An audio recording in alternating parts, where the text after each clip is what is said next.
지금 이더리움 굉장히 중요한 구간에 왔기 때문에 급하게 영상을 찍고 있는데요. 최근 기사를 보시면 미국과 이란 전쟁 위기가 커지면서 비트코인, 이더리움, 리플까지 주요 코인 시장에서 15억 달러가 넘는 강제 청산이 나왔다는 내용이 나왔습니다. 단 하루 만에 암호화폐 시장에서 1,700억 달러가 증발했고 청산된 포지션의 95% 이상이 가격 상승에 베팅했던 롱 포지션이었다는 겁니다.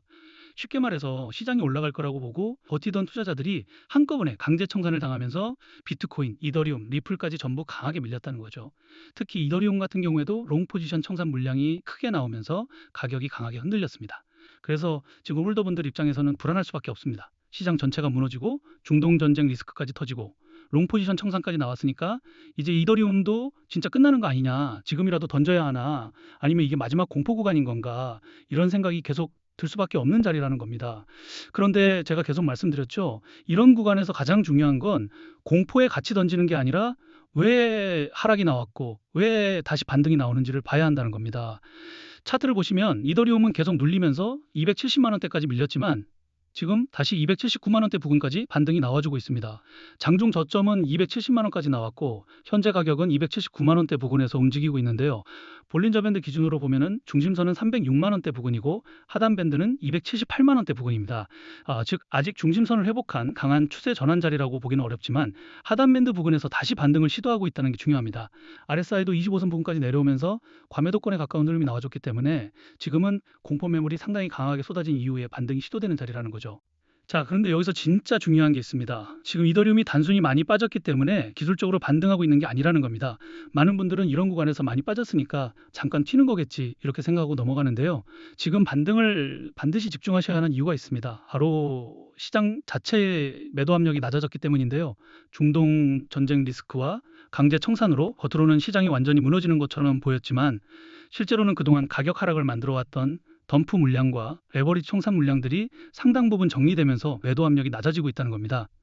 그러니까 다들 공포에 던질 때 오히려 기업과 고래들은 다시 움직이기 시작하는 구간이 만들어질 수 있다는 거죠. 실제로 이더리움을 보유하고 있는 기업들과 고래들의 트랜잭션과 포트폴리오를 보시면 알겠지만 IDG 캐피탈, SBI 홀딩스, 블랙록, 소프트뱅크, 판테라 캐피탈까지 많은 글로벌 기업들에게 투자를 받았는데요. 보시는 것처럼 이런 기관 자금이 유입될 때는 개인 투자자들의 매수세까지 같이 붙으면서 200%가 넘는 큰 가격 상승이 나와줬었는데요. 자, 하지만 문제가 있었죠. 이렇게 가격 상승이 강하게 나왔을 때 기업과 고래들은 상승분에 대한 차익 실현과 작년부터 계속된 시장 전체적인 악재, 금리 이슈, 유동성 리스크, 중동 전쟁 리스크 같은 시장 리스크 회피를 위한 덤프 물량들을 매도하면서 가격 하락을 만들어낼 수밖에 없었다는 겁니다. 즉 그동안의 하락은 단순히 이더리움 펀더멘탈이 무너져서 나온 하락이라기보다는 기업과 고래들의 리스크 회피성 덤프 물량, 중동 전쟁 리스크, 그리고 레버리지 롱 포지션 연쇄 청산이 한꺼번에 겹치면서 나와줄 수밖에 없던 하락이라는 거죠. 그래서 지금 홀더분들은 계속된 하락 이후에 반등 흐름이 나와주고 있기 때문에 이제 어떻게 대처와 대응을 해야 할지 많은 걱정과 고민들을 하고 계실 겁니다. 결론부터 말씀드리면 단기적인 하락과 눌림은 더 나와줄 수 있습니다. 왜냐하면 아직 중심선인 306만 원대 부근을 회복하지 못했고 위쪽에는 300만 원대와 330만 원대 매물대가 남아있기 때문입니다. 자, 그런데 여기서 많은 분들이 실수를 합니다. 바로 이런 하락과 눌림의 공포가 가장 큰 구간에서 우리의 물량을 너무 쉽게 뺏겨버린다는 거죠. 다들 던질 때 같이 던지고 막상 다시 반등이 나오면 역시 이더리움은 죽지 않았구나 하면서 더 비싼 자리에서 따라붙는 실수를 반복하게 된다는 겁니다. 그런데 지금 우리가 이더리움 물량을 절대 쉽게 뺏기면 안 되는 이유가 있습니다. 바로 조만간 한 번 더 큰 가격 상승과 반등이 나와줄 수 있는 중요한 재단의 일정과 온체인 데이터가 있기 때문인데요. 보시는 것처럼 그동안 그 하락을 만들어냈던 덤프 물량들이 계속된 하락과 횡보 그리고 이번 강제 청산 구간에서 상당 부분 정리되고 있습니다. 즉 시장 자체의 매도 압력이 낮아지고 있다는 거죠.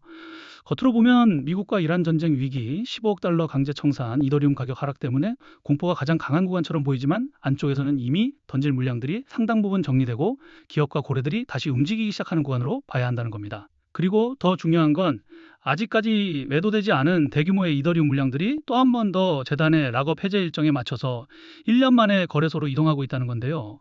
자, 이렇게 말씀드리면 시장에 매도 가능한 물량이 많아지기 때문에 가격 하락을 만드는 악재 요소 아닌가요? 이렇게 질문들을 주시는데 꼭 그렇지만은 않습니다. 왜냐하면 결국 기업과 고래들도 그동안 쌓였던 이더리움 물량들과 바닥 구간에서 매집한 이더리움을 더 높은 구간에서 매도하기 위해서라도 락업 해제 일정에 맞춰 가격 상승과 반등 흐름을 만들어줄 수밖에 없다는 거죠.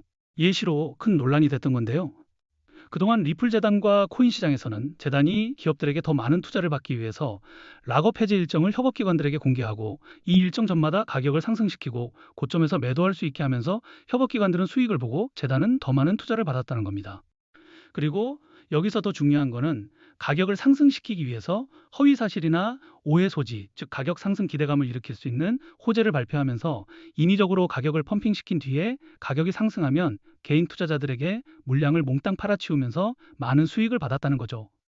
자, 그래서 이러한 재단의 일정과 함께 차트를 보시면 알겠지만 그전에도 기업과 고래들은 보유하고 있던 이더리움 물량들을 락업 해제 일정에 맞춰서 거래소로 옮기고 큰 가격 상승과 반등 흐름을 먼저 만들어냈었는데요. 그리고 이번에도 또 한 번 더 미국과 이란 전쟁 위기, 15억 달러 강제 청산, 그리고 시장 전체의 공포 속에서 덤프 물량들이 상당 부분 정리되고 매도 압력이 낮아진 구간에서 아직까지 매도되지 않은 대규모 이더리움 물량들이 재단의 락업 해제 일정에 맞춰서 1년 만에 거래소로 이동하고 있다는 겁니다. 결국 기업과 고래들은 이 물량들을 아무 가격에나 던지는 게 아니라 더 높은 구간에서 정리하기 위해서라도 가격 상승과 반등 흐름을 먼저 만들어줄 수밖에 없다는 거죠. 자, 하지만 여기서 반드시 알고 가셔야 할 게 있습니다.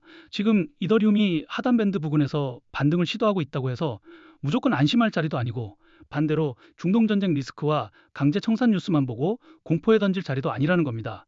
지금처럼 공포 매물이 쏟아지고 레버리지 롱 포지션이 청산되고 그 과정에서 덤프 물량까지 정리되는 구간은 홀더분들이 가장 크게 흔들릴 수밖에 없는 자리입니다. 여기서 조금만 반등이 나오면 이제 다시 가는 거 아니냐는 기대감이 생기고 반대로 조금만 눌리면 역시 또 속임수였나 하면서 가장 애매한 자리에서 물량을 넘기게 된다는 거죠. 그리고 더 중요한 건 기업과 고래들이 가격 상승을 만들어줄 때 고점에서 락업 해제 일정의 덤프 물량들이 본격적으로 매도되기 전에 반드시 대응을 하셔야 한다는 겁니다. 왜냐하면 욕심 때문에 매도 타이밍을 놓쳐버리게 되면 또 한 번 더 대규모 덤프 물량과 함께 큰 가격 하락으로 손실을 볼 수밖에 없기 때문인데요. 원래 락업 해제라는 건 투자자 보호가 목적이지만 결국 이런 정보를 모르셨던 분들은 올라갈 때 매수하고 떨어질 때 공포에 매도하면서 손해를 볼 수밖에 없던 구조였다는 거예요. 자, 그래서 제가 이더리움 커뮤니티에서 초기부터 활동하면서 이러한 재단의 일정과 함께 초기 투자 기업들의 트랜잭션과 포트폴리오 그리고 고래 지갑들의 물량 이동 흐름을 계속 체크해 왔는데요. 이제 이 정보를 통해서 락업 해제 일정 전에 거래소로 물량이 옮겨지고 나서 가격 상승이 나올 때 우리가 매도해야 하는 목표 매도가 그리고 덤프 물량들이 어느 정도 정리된 뒤 다시 재매수를 준비해야 하는 시점들까지 같이 공유해 드릴 거예요. 자, 그런데 이런 정보들을 영상에서 모든 분들에게 다 빠르게 공개해 드리고 싶은데 제가 저번에도 공개했다가 유튜브 영상 정책 때문에 삭제가 된 적이 있어요. 그래서 이제는 구독자분들에게만 따로 소통방에서 공유해드리고 있는데요. 구독과 좋아요 아직 안 눌러주신 분들은 그냥 구독과 좋아요만 눌러주시고 여기 010-2145-2133 제 개인 번호로이더라고 단 두 글자만 문자 보내주시면 이런 정보들을 구독자분들에게만 따로 공유해드리는 소통방에 바로 초대해드리겠습니다. 그리고 걱정들 하시는 게 이런 정보를 대가로 금전적인 요구를 하거나 투자 강요를 하거나 뭔가를 요구할까봐 걱정들을 많이 하시는데요. 그런 거 어딜 가시더라도 무조건 사기니까 절대 당하시면 안 됩니다.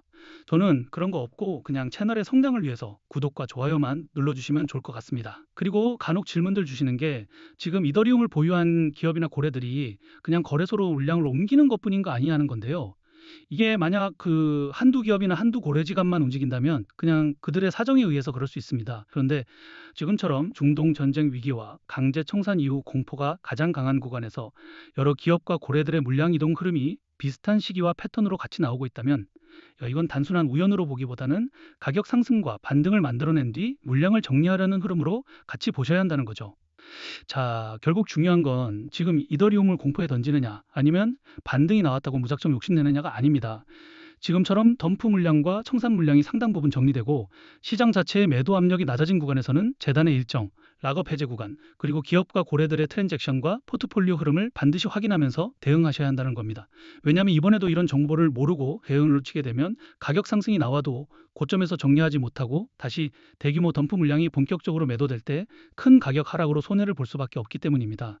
보시는 것처럼 기업과 고래들의 물량 이동은 매주, 매달 움직이는 게 절대 아니에요. 짧게는 몇 개월, 길게는 몇 년에 한 번씩 움직이는 흐름이기 때문에 우리가 이 기회를 놓친다면은 다음에 또 언제 큰 가격 상승과 반등 흐름이 나와줄지 모릅니다. 그리고 아무리 가격 상승이 나와줘도 고점에서 매도하지 못한다면은 사실상 아무런 의미가 없기 때문에 최소한 재단의 일정, 트랜잭션 포트폴리오 그리고 거래소 지갑 이동 흐름은 반드시 확인해 보시고 직접 투자하셔야 한다는 거죠. 지금 같은 구간은 공포에 던져도 문제고 반등이 나왔을 때 욕심 때문에 못 팔아도 문제입니다. 결국 중요한 건 방향이 아니라 기준이라는 거죠. 그리고 정보 확인해 보는 건 비용이 드는 게 아니기 때문에 부담 없이 확인해 보실 수 있고 그래서 제가 자신 있게 말씀드리는 거예요. 대신에 정보를 보시고 그 정보가 여러분들 투자에 조금이라도 도움이 됐다고 하신다면 그냥 채널 성장을 위해서 구독과 좋아요만 눌러주시면 좋을 것 같습니다. 그럼 오늘 영상은 여기까지고요. 영상 끝까지 봐주셔서 감사합니다.